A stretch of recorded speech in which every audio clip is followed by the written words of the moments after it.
Abdul Kahar Muzakir. Profesor Kiai Haji Abdul Kahar Muzakir lahir di Gading, Playen, Gunung Kidul, Yogyakarta pada tanggal 16 April 1907. Ia merupakan anggota BPUPKI atau Badan Penyelidik Usaha-Usaha Persiapan Kemerdekaan Indonesia. Abdul Kahar Muzakir menjadi Rektor Universitas Islam Indonesia atau UII sampai tahun 1960. Abdul Kahar Muzakir meninggal di Yogyakarta pada tanggal 2 Desember tahun 1973 pada umur 66 tahun. Ia ditetapkan sebagai pahlawan nasional pada tanggal 8 November tahun 2019.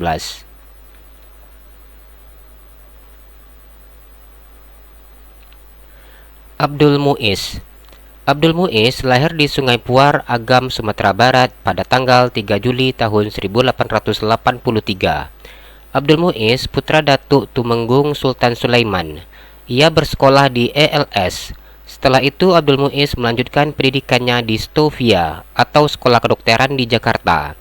Namun karena sakit, ia tidak menyelesaikan pendidikannya di sana. Abdul Muiz memulai karirnya sebagai clerk di Departemen Underwits and Irradiance. Setelah 2,5 tahun bekerja di Departemen Underwits and Irradiance, ia keluar dan memulai karir sebagai wartawan di Bandung. Pada tahun 1905, Abdul Muiz diterima sebagai anggota Dewan Redaksi Majalah Bintang Hindia. Ia juga menjadi wartawan surat kabar Belanda Praeger Bord dan majalah Neraca pimpinan Haji Agus Salim. Pada tahun 1913, ia bergabung dengan Sarekat Islam dan menjadi pemimpin redaksi harian Kaum Muda.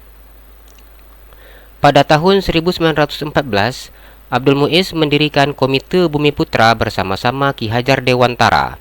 Abdul Muiz menentang rencana pemerintah Belanda mengadakan perayaan peringatan 100 tahun kemerdekaan Belanda dari Prancis. Pada tahun 1917, Abdul Muiz menjadi utusan Sarekat Islam ke negeri Belanda untuk mempropagandakan Komite Indiewerber. Dalam kunjungan itu, ia mendorong tokoh-tokoh Belanda untuk mendirikan Technische Hochschule, sekarang ITB, di Priangan. Pada tahun 1918, Abdul Muiz ditunjuk sebagai anggota Volksraad, mewakili Sentral Serikat Islam.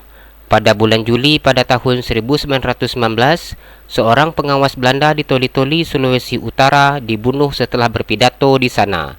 Abdul Muiz dituduh telah melakukan propaganda kepada rakyat Toli-Toli untuk menolak kerja rodi, sehingga terjadi insiden pembunuhan tersebut. Karena peristiwa itu, Abdul Muiz dinyatakan bersalah kemudian ditangkap dan dipenjarakan.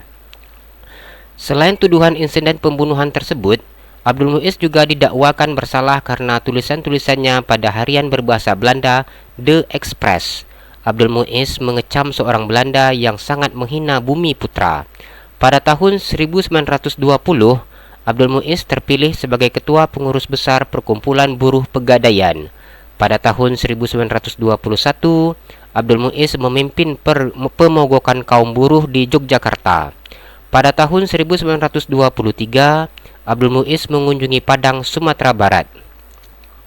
Di Padang, ia mengundang para penghulu adat untuk bermusyawarah menentang pajak yang memberatkan masyarakat Minangkabau. Karena tindakannya, Abdul Muiz dilarang berpolitik oleh pemerintahan Hindia Belanda dan juga dikenakan sanksi Pesentelsel atau melarang Abdul Muiz tinggal di Sumatera Barat dan keluar dari Pulau Jawa. Abdul Muiz memilih Garut atau Jawa Barat sebagai tempat pengasingannya.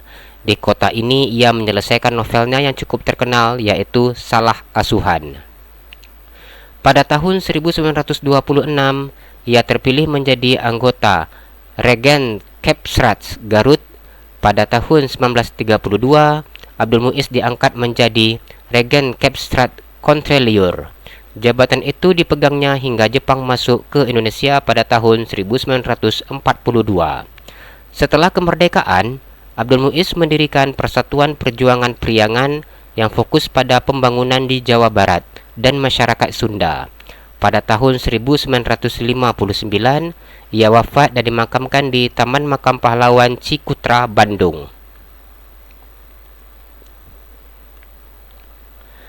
Abdul Latif Hendraningrat.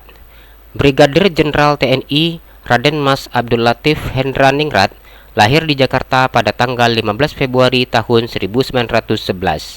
Karir militernya dimulai dengan mengikuti Pusat Latihan Pemuda atau Seinen Kunrenso yang dibentuk oleh Jepang. Pada saat pembentukan peta atau pembela tanah air 3 Oktober pada tahun 1943, Abdul Latif Hendraningrat mendaftar dan diterima. Ia merupakan seorang prajurit peta berpangkat Sudancho atau Komandan Kompi. Latif Hendraningrat termasuk golongan muda yang mempelopori terjadinya kemerdekaan Indonesia. Berasal dari siaran radio, kaum muda Indonesia mengetahui bahwa Jepang menyerah kepada sekutu pada tanggal 14 Agustus tahun 1945. Para pemuda menuntut Soekarno dan Hatta untuk mempercepat kemerdekaan Indonesia. Namun Soekarno menolak karena masih menunggu realisasi janji dari Jepang yang akan memberi kemerdekaan kepada Indonesia dalam waktu yang dekat. Latif Hendraningrat dan para pemuda berusaha untuk meyakinkan Soekarno-Hatta. Dan terjadilah peristiwa Rengas Dengklok pada tanggal 16 Agustus tahun 1945.